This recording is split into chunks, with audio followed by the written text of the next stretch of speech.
কিয়ামতের ওই কঠিন ময়দানে 7 শ্রেণীর ব্যক্তিকে রব্বুল আলামিন তার আরশের নিচে ছায়া দিবেন। তার মধ্যে প্রথম শ্রেণীর ব্যক্তি হলো ইমামুন আদিল। ইমামুন আদিল, ন্যায়পরায়ণ শাসক। তোমরা কি জানো তোমাদের আগে যত কওম, যত গোত্র, যত জনপদ ধ্বংস হয়েছে তার কারণ ছিল তাদের মধ্যে গরিবরা অন্যায় করলে তারা বিচার করত, আর ধনীরা অন্যায় করলে তারা মাফ করে দিত। খবরদার, একটা সমৃদ্ধ সমাজ যদি বিনির্মাণ করতে চাও, মানবিক সমাজ যদি বিনির্মাণ করতে চাও, আমি তোমাদেরকে সেজন্য প্রথমে আদালতের নির্দেশ দিলাম। ইন্নাল্লাহা ইয়া'মুরু বিল আদল, নিশ্চয় আল্লাহ তাআলা তোমাদেরকে ন্যায় বিচার সুশাসনে তার আদেশ দেন। সুবহানাল্লাহ।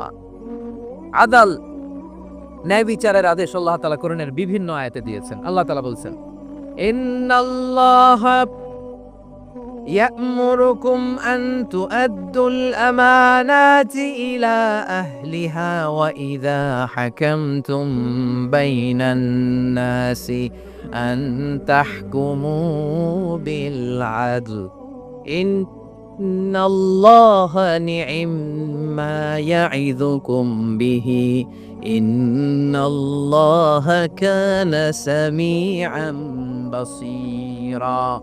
আল্লাহ আদেশ দিচ্ছেন, যে ব্যক্তি আমানতের হকদার তার হাতে তোমরা আমানত পৌঁছে দাও, আর যখন তোমরা বিচার কার্য করবে, বিচার ফয়সালা করবে, আদালতের সাথে করো। সুবহানাল্লাহ বলেন। ওয়াইদা হাকামতুম বাইনান নাসি আন তাহকুমু বিল আদল, আদালতের সাথে করবা। আল্লাহ তাআলা বলেন, যারা জাজ হবে, বিচারক হবে, তাদের যদি বাদী বিবাদীর কারোর সাথে শত্রুতা থাকে, কারোর সাথে যদি কোনো ধরনের রেষারেষি থাকে, আল্লাহ বলেন বিচার কার্য করতে যে ওই শত্রুতা রেষারেষির কারণে আদালতের বাইরে যে অবিচার করে বিচার করো না। ওয়ালা ইয়াজরিমান্নাকুম শানাআনু কওমিন আলা আল্লা তা'দিলু ই'দিলু হুয়া আকরাবু লিত্তাকওয়া ওয়াত্তাকুল্লাহা ইন্নাল্লাহা খাবীরুম বিমা তা'মালুন। খবরদার, কোন জাতির প্রতি, কোন গোষ্ঠীর প্রতি, কোন গোত্রের প্রতি আক্রোশ যেন তোমাদেরকে ন্যায় বিচার থেকে দূরে সরিয়ে না দেয়, বরং আমি আল্লাহর আদেশ হলো ই'দিলু, তোমরা আদল করো, ন্যায় বিচার করো, সুবিচার করো, সুশাসন প্রতিষ্ঠা করো। হুয়া আকরাবু লিত্তাকওয়া, এটাই তাকওয়ার সবচেয়ে কাছাকাছি। সুবহানাল্লাহ বলেন। কোরআনের বিভিন্ন আয়াতে আল্লাহ তাআলা স্পেসিফিকলি ধরে ধরে বিচার করার সময় আমরা যেন আদাল করি সেটা বলেছেন। কোরআনের কোন কোন জায়গায় আল্লাহ তাআলা এই আল আদল শব্দটা ব্যবহার করেছেন। আবার একই জিনিস ইনসাফ, সুবিচার, সুশাসন, ন্যায় বিচার, ন্যায় পরায়ণতা বুঝাতে আল্লাহ তাআলা কখনো কখনো আল কিসত শব্দটা ব্যবহার করেছেন। আওয়াজ করে সবাই বলুন আল কিসত। প্রিয় ভাইয়েরা, সবাই আওয়াজ করে আমার সাথে সাথে বলুন আল কিসত। আল্লাহ তাআলা বলেন, ওয়া ইন হাকামতা ফাহকুম বাইনাহুম বিল কিসত ইন্নাল্লাহা ইউহিব্বুল মুকসিতিন। যখন তুমি বিচার করবে, বিশ্বনবীকে উদ্দেশ্য করে অ্যাড্রেস করে বললেন, নবী হ্যাঁ, ইহুদিরা কোনো বিষয়ে মীমাংসার জন্য যদি আপনার দরবারে আসে, যদি বিচার করতে হয়, খবরদার অবিচার করবেন না। ফয়সালা যেটা করবেন কিসতের সাথে করবেন, ন্যায় পরায়ণতার সাথে করবেন, কারণ ইন্নাল্লাহা ইউহিব্বুল মুকসিতিন, নিশ্চয় আল্লাহ রাব্বুল ইজ্জাত ন্যায় পরায়ণশীলদেরকে বড্ড ভালোবাসেন। সুবহানাল্লাহ বলেন। ন্যায় পরায়ণ লোকদেরকে আল্লাহ তাআলা বড্ড ভালোবাসেন। অন্য আয়াতে আল্লাহ তাআলা বলছেন, وَنَضَعُ الْمَوَازِينَ الْقِسْطَ لِيَوْمِ الْقِيَامَةِ فَلَا تُظْلَمُ نَفْسٌ شَيْئًا। আমি কিয়ামতের দিন ন্যায় পরায়ণতার মানদণ্ড স্থাপন করব, যেটাকে আমরা মিজানের পাল্লা বলি। আল্লাহ বলেন, ন্যায় বিচারের মানদণ্ড কিয়ামতের ময়দানে আমি আল্লাহ স্থাপন করব। সেদিন কারো প্রতি বিন্দু পরিমাণ, এক চুল পরিমাণ অবিচার করা হবে না, কোনো বিচার করা হবে না। সেদিন সুশাসন হবে, সুবিচার হবে, ন্যায় পরায়ণতার সাথে বিচার হবে। আওয়াজ করে পড়েন আল্লাহু আকবার। তাহলে প্রিয় ভাইয়েরা, যে তিনটি বিষয়ে আল্লাহ তাআলা আমাদেরকে আদেশ দিয়েছেন, তার প্রথমটা হচ্ছে আদালত, ইনসাফ, সুবিচার, ন্যায় বিচার, এটা আমরা চাই কি চাই না? বিশ্বনবী ন্যায় বিচার, ন্যায়পরায়ণতা, সুশাসন প্রতিষ্ঠিত করেন কি করেন নাই? আপনারা বিশ্বনবীর সিরাত যারা পড়েছেন, আপনি দেখবেন বিশ্বনবীর সিরাতের পরতে পরতে, বাঁকে বাঁকে, সিরাতের বাঁকে বাঁকে এই আদালতের নমুনা মেলে। সুবহানাল্লাহ বলেন। ছোট্ট একটা নমুনা রাসূল সাল্লাল্লাহু আলাইহি ওয়াসাল্লামের সিরা আল আতরা থেকে ছোট্ট একটা নমুনা আপনাদের খেদমতে এখানে উপস্থাপন করি। বিশ্বনবী সাল্লাল্লাহু আলাইহি ওয়াসাল্লাম মক্কা বিজয় করলেন ৮ম হিজরিতে। মক্কা বিজয় শেষের দিনই কয়েক সপ্তাহ মক্কাতে অবস্থান করলেন। ইন দ্য মিন টাইম মক্কার একটা ভেরি প্রেস্টিজিয়াস এন্ড ডিগনিফাইড ফ্যামিলির নারী চুরিতে ধরা পড়ল। কিসে ধরা পড়ল? সবাই বলেন কিসে? আমাদের সমাজে আসেনি এটা? আছে? ছোট না বড়? হ্যাঁ, হিসাব করে শেষ করা যায় না। ৩.৫ কোটি টাকা নাই উন্নয়ন প্রকল্পের নামে। উন্নয়ন প্রকল্পের নামে ৩.৫ কোটি টাকা নাই। ৩.৫ কোটি টাকা লিখতে পারবেন আপনি? একটা লিখতে পারবেন? বুঝতেছেন কত বড় সংখ্যা?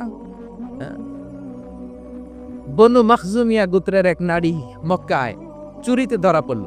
বলেন তো চুরি করলে বিধান কি? কি কাটতে হবে? চুরির বিধান হলো হাত কেটে দাও। দাও সেটা গোপনে নয়, প্রকাশ্যে জনসম্মুখে হাত কেটে দাও। বনু মাখজুমিয়া গোত্রের নারী যখন চুরিতে ধরা পড়ল, সাহাবারা চিন্তায় পড়ে গেলেন। সবেমাত্র মক্কার লোকেরা কালিমা পড়ে মুসলমান হয়েছে, ইসলামের আইন কানুন তেমন জানে না, ইসলামী শরিয়ার সাথে বেশি পরিচিত নয়। এখন যদি বিশ্বনবী চুরির যেই বিধান এটা যদি কায়েম করে হাত যদি কেটে দেয়, না জানি মক্কার লোকেরা আবার বিগড়ে যায়, না জানি মক্কার লোকেরা আবার মুরতাদ হয়ে যায়, না জানি মক্কার লোকেরা ইসলাম থেকে দূরে সরে যায়। চলো চলো, সাহাবীরা মিলে পরামর্শ করলেন, চলো বিশ্বনবীর কাছে যে বলিও নবী, শুধু কেবলমাত্র একমাত্র এই নারীর জন্য চুরির হাত কাটার বিধানটা আপনি একটু থামিয়ে দেন। চুরির হাত কাটার যে বিধান এইখানে একটু রহিত করে দেন, বাকিগুলা কইরেন মদিনাতে যে চলবে, কিন্তু মক্কায় এবারের জন্য মাফ করে দেন। কিন্তু কে বলবে? এই যে পরামর্শ, সাজেশন, এটা কে দিবে বিশ্বনবীর কাছে? সাহাবারা চিন্তায় পড়ে গেলেন। আল্লাহর নবীর সামনে দাঁড়িয়ে আল্লাহর দেয়া হুদুদ, আল্লাহর দেয়া বিধান থামিয়ে দেওয়া, মাফ করে দেওয়া, এই কথা বিশ্বনবীর সামনে বলার সাহস তো কেউ রাখে না। কেউ কেউ বলল, বিশ্বনবীর পালক পুত্র যায়েদ বিন হারেসার সন্তান উসামারে বিশ্বনবী নাতির মতো আদর করে, বড্ড বেশি ভালোবাসে উসামারে। এজন্য সাহাবারা উসামাকে বলতো হিব্বু রাসূলিল্লাহ, বিশ্বনবীর ভালোবাসা। কি বলতো? সাহাবীরা বললেন বিশ্বনবীর ভালোবাসা হিব্বু রাসূলিল্লাহ, উসামারে পাঠাও।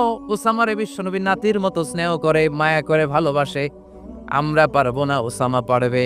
সবাই মিলে ফুলিয়ে ফুসিয়ে ছোট্ট ওসামাকে রাজি করালো। ওসামা এমন এমন কথা যে তুমি বিশ্বনবীর কাছে বলতে হবে, পারবা নাকি? ওসামা বলে পারবো।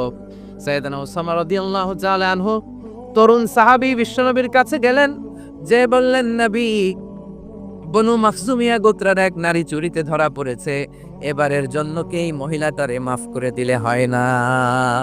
এবারের জন্য একটু ক্ষমা করা যায় না নবী? বিশ্বনবী বলেন, আতাশফাউ ফি হাদ্দিম মিন হুদুদিল্লাহ, তোমার এত বড় সাহস উসামা, তুমি আল্লাহর হাত, আল্লাহর দেয়া বিধান, এটার ব্যাপারে সুপারিশ করতে এসেছো? তোমরা কি জানো তোমাদের আগে যত কম, যত গোত্র, যত জনপদ ধ্বংস হয়েছে তার কারণ ছিল তাদের মধ্যে গরিবরা অন্যায় করলে তারা বিচার করত, আর ধনীরা অন্যায় করলে তারা মাফ করে দিত। খবরদার! ওয়া আইমুল্লাহ লাউ আন্না ফাতিমাতা বিনতি মুহাম্মাদিন সারাকাত লাকাতা মুহাম্মাদুন ইয়াদাহা।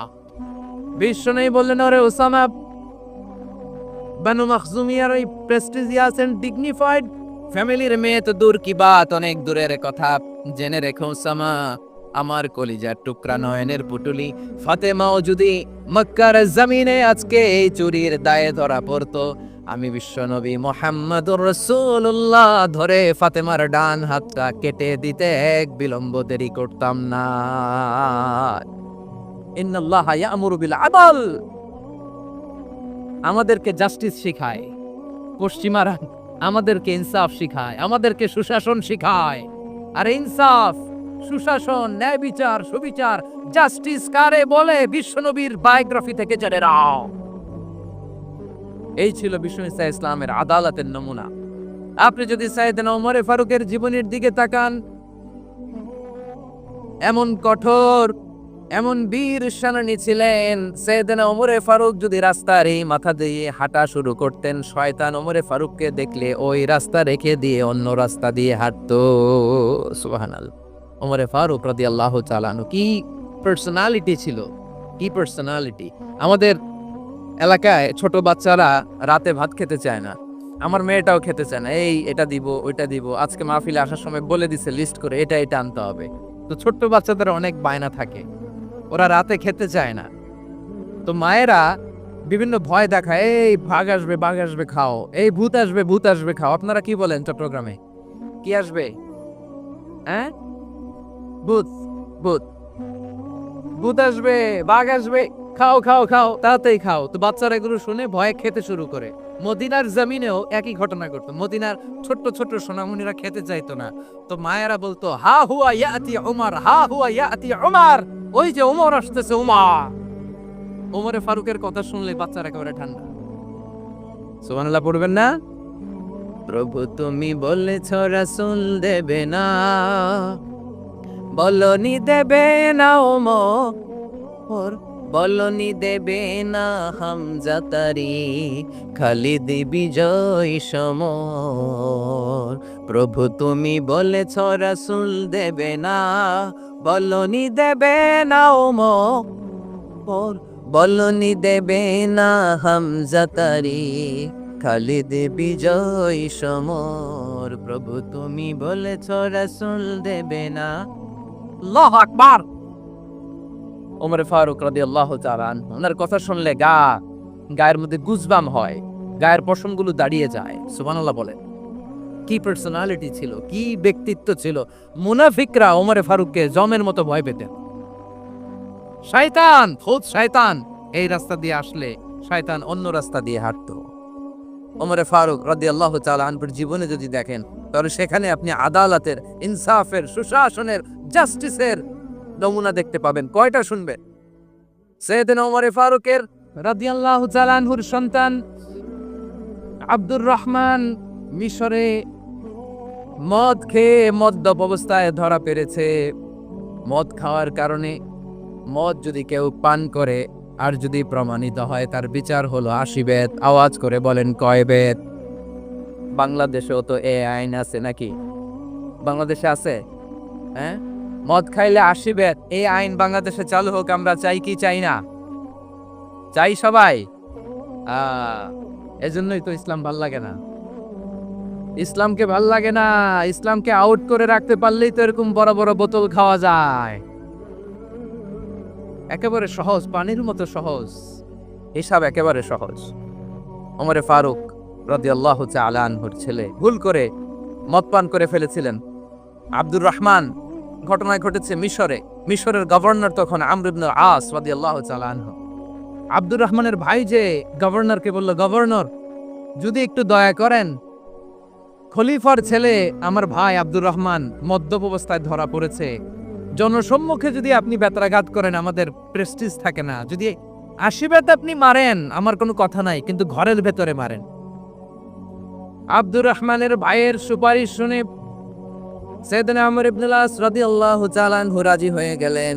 ঘরের ভেতরে লোকচক্ষুর আড়ালে 80 বেত তিনি মানলেন। কিন্তু ঘটনাক্রমে এই কথা লুকিয়ে লুকিয়ে ঘরের ভেতরে 80 বেত মারার কথা সাইয়েদনা ওমর ফারুক মদিনা থেকে জানতে পারলেন। মদিনা থেকে তিনি ফরমান জারি করলেন, এই বিচার যেমনটি আমর ইবনে আস আদায় করেছে, এটা প্রকৃতপক্ষে আদায় হয় নাই। আসো সবাই মদিনায় আসো, আমর ইবনে আস মদিনায় আসো, আব্দুর রহমান আসো, সবাই আসো, জনসম্মুখে এই বিচার কার্যকর করতে হবে। সাইয়েদনা ওমর ফারুক মসজিদে নববীর পিলারের মধ্যে নিজের ছেলেকে বাঁধলেন, আবার জনসম্মুখে 80টা বেত তার গায়ের মধ্যে মারলে। মাজমুয়ে ফাতাওয়া ইবনে তাইমিয়া রাহিমাহুল্লাহ উনি এটা নকল করেছেন। এটা সবচেয়ে বিশুদ্ধ মত। আরো অনেক মত আছে, মারা গেছে কবরের উপর, ওগুলো বাদই দিলাম। কেমন খলিফা ছিলেন, কেমন খলিফা! পশ্চিমারা তোমরা জাস্টিস আমাদেরকে শেখাও, ইনসাফ কারে বলে, সুশাসন আমাদেরকে তোমরা শিখাও। ওমরে ফারুক রাদিয়াল্লাহু তাআলা আনহু ওই বিচারকে তিনি ধর্তব্য মনে করেন নাই। মদিনাতে এনে আবার জনসম্মুখে আবার আশীর্বাদ মেরেছেন। মিশরে ওমরে ফারুক রাদিয়াল্লাহু তাআলা আনহু আমর ইবনুল আসকে গভর্নর করে পাঠালেন। সেখানে আমর ইবনুল আসের ছেলে একটা প্রতিযোগিতায় রানার আপ হয়েছে। এক মিশরি সেখানে চ্যাম্পিয়ন হয়েছে। রানার আপ বুঝতে পেরেছেন তো? রানার আপ সেকেন্ড হয়েছে, এক মিশরি হয়েছে চ্যাম্পিয়ন প্রথম। কিন্তু গভর্নরের ছেলে ও জিততে পারে নাই। ও রাগে ওই মিশরির গায়ের মধ্যে কয়েকটা লাঠি দিয়ে বাড়ি মেরেছে। মিশরি যে মদিনাতে ওমরে ফারুকের কাছে বিচার দিলেন, আপনার গভর্নরের ছেলে অন্যায়ভাবে আমার গায়ে হাত তুলেছে। সাইয়েদনা ওমরে ফারুক আবার ফরমান জারি করলেন, আসো মদিনাতে আসো। মিশরীকে ডাকলেন। ওই মিশরের গভর্নর আমর ইবনুল আস রাদিয়াল্লাহু তাআলা আনহুকে ডাকলেন, তার ছেলেকেও ডাকলেন। সবাই বসে রইল। আমর ইবনুল আস রাদিয়াল্লাহু তাআলা আনহু মাথা নিচু করে বসে আছেন, লজ্জায় কাচুমাচু। হায় হায়, আজকে আমার ছেলের কারণে আমিরুল মুমিনিন খলিফাতুল মুসলিমিন ওমরে ফারুকের কাছে আমি জনসম্মুখে লজ্জিত হচ্ছি। সাইয়েদনা ওমরে ফারুক বললেন, এই নাও লাঠি। গভর্নরের ছেলে তোমার মাথার মধ্যে যতগুলো বাড়ি মেরেছে, আজকে জনসম্মুখে তুমি অতগুলা বাড়ি মারো। মিশরি বলে, থাক, আপনি যে ডেকে আনছেন সবার সামনে এটা বলছেন, এতেই আমি খুশি। আল্লাহু আকবার। আপনার মহানুভবতা দেখে আমি খুশি, আর অপমানের দরকার নাই। ওমরে ফারুক বলে, না, খবরদার, এই কথা মিশরি তুমি বলো না, মারো, যতগুলা বাড়ি মেরেছে মারো। বাধ্য হয়ে মিশরি আমর ইবনুল আসের সামনে ওনার কলিজার টুকরা সন্তানের মাথার মধ্যে বাড়ি মারতে আরম্ভ করলেন। ঠিক যতগুলা বাড়ি গভর্নরের ছেলে আমর ইবনুল আসের ছেলে মিশরির গায়ে মেরেছিল, মাথায় মেরেছিল, মিশরি গুনে গুনে ততটা মারলেন। এই দৃশ্য দেখে ওমরে ফারুক রেগে মেগে আগুন, রাগের চোটে রাগ সামলাতে না পেরে আর নিজেকে সামলাতে না পেরে মিশরিরে বললেন, ছেলেরে মারা শেষ হয়ে গেলে এবার বাবার টাক মাথার মধ্যে কয়েকটা বাড়ি মার। রাগের চোটে, আউট অফ অ্যাঙ্গার, রাগের চোটে, যে আমার পাঠানো গভর্নর আমর ইবনুল আস তার ছেলেকে কেন আদব তারবিয়া কেন শিক্ষা দিতে পারে না। ছেলেরে মারা হইলে এবার আমর ইবনুল আসের মাথার মধ্যে দুইটা মারো। এটা রাগে বলেছেন, এটা শাস্তি হিসেবে না। সুবহানাল্লাহ পড়ে। তোমরা আমাদেরকে সুশাসন শিখাও, আমাদেরকে সুশাসন শিখাও। বিশ্বনবী বলেন, আদাল এটা যেন তেন বিষয় না, এটা দিয়েই মানবিক সমাজ গড়তে হবে। আল্লাহ তাআলা কিয়ামতের কঠিন ময়দানে, যেদিন স্বামী স্ত্রীকে চিনবে না, স্ত্রী স্বামীকে দেখে পালিয়ে যাবে, বন্ধু বন্ধুরে চিনবে না, পীর সাহেব মুরিদরে চিনবে না, মুরিদ পীর সাহেবরে চিনবে না, দলের কর্মী তার নেতারে চিনবে না, নেতা তার কর্মীরে চিনবে না, বন্ধু বন্ধুরে দেখে পালাবে। এই কঠিন মুহূর্তে সূর্যটা মাথার কাছে চলে আসবে, জমিনটা তামার জমিন হবে, আজকের জমিনের মতো নয়। মানুষ ঘর্মাক্ত, ক্লান্ত, শ্রান্ত মাথার মগজগুলো কানের ছিদ্র আর নাকের ছিদ্র দিয়ে বেয়ে বেয়ে পড়বে। বিশ্বনবী ফরমান, কিয়ামতের ওই কঠিন ময়দানে 7 শ্রেণীর ব্যক্তিকে রব্বুল আলামিন তার আরশের নিচে ছায়া দিবেন। তার মধ্যে প্রথম শ্রেণীর ব্যক্তি হলো ইমামুন আদিল। ইমামুন আদিল, ন্যায়পরায়ণ শাসক, যে ইনসাফের সাথে বিচার করে, যে জাস্টিস সমাজে সার্ভ করে, যে সুশাসন নিশ্চিত করে, ওই ইমামুন আদিল। আদিল শব্দটা বুঝছেন না? ইন্নাল্লাহা ইয়া'মুরু বিল আদল, পাইছেন? আদিল। 7 শ্রেণীর ব্যক্তিকে আল্লাহ তাআলা সুশীতল আরশের নিচে ছায়া দিবেন, যেদিন তার দেয়া ছায়া ছাড়া কোনো ছায়া থাকবে না। এর প্রথম হচ্ছে ইমামুন আদিল, ন্যায়পরায়ণ শাসক। চিল্লায় বলেন সুবহানাল্লাহ। আবার বিশ্বনবী বললেন, ইন্নাল মুকসিতিনা ইনদাল্লাহি আলা মানাবিরা মিন নূর আন ইয়ামিনির রহমান। কিয়ামতের দিন যারা ন্যায়পরায়ণ হিসেবে আল্লাহর সামনে দাঁড়াবে, কিয়ামতের দিন রব্বুল আলামিন তার আরশের ডান দিকে ওই ন্যায়পরায়ণ লোকদের জন্য আরশের ডান দিকে একটা নূরের মিম্বারে তাদেরকে বসার সুযোগ করে দিবে। আল্লাহর আরশের ডান দিকে ন্যায়পরায়ণ লোকদের জন্য আল্লাহ তাআলা নূরের মিম্বার বানাবে। 4টে কেন কথা মনে করেছেন? আল আদাল, জাস্টিস। ইন্নাল্লাহা ইয়া'মুরু বিল আদল। আল্লাহ তাআলা এ আদালতের নির্দেশনা দেয়। সুবিচার, সুশাসন, প্রিয় ভাইয়েরা, এটা আমরা বাংলাদেশে চাই কি চাই না? এই যে অরাজকতা, এই যে অন্যায়, এই যে জুলুম, এই যে ইনকনসিস্টেন্সি সমাজের অসঙ্গতির প্রধান কারণ জাস্টিস নাই, সুবিচার নাই, সুশাসন নাই। শেষবারের মতো আওয়াজ করে বলেন তো, আমরা বাংলাদেশে আদল চাই কি চাই না?